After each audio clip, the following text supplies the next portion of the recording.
La 30 decembrie 1947, Internaționala Socialistă sărbătorea 25 de ani de la fondarea Uniunii Sovietice. La ultimul lor congres, comuniștii români fuseseră certați pentru anomalia de a avea, încă, un rege.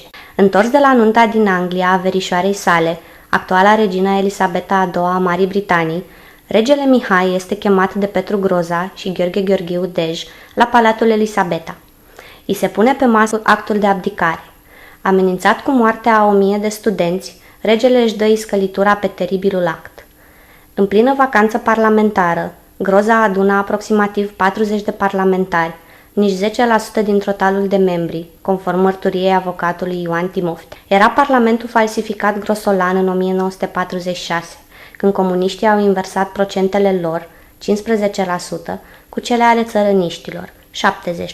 Adunătura parlamentară din 30 decembrie 1947 proclamă Republica, contrar legilor și actelor constituționale în vigoare.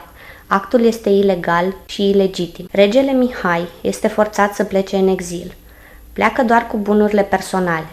Căsătorit cu Ana de Bourbon-Parma, are 5 fiice. Familia regelui duce o viață modestă. Un raport al securității consemnează: în 1973 este cel mai sărac monarh din exil. Pe teritoriul britanic, regele Mihai denunță actul abdicării sale drept ilegal și ilegitim. Occidentul este surd. Repetă același mesaj până în decembrie 1989, când dictatorul Nicolae Ceaușescu este înlăturat.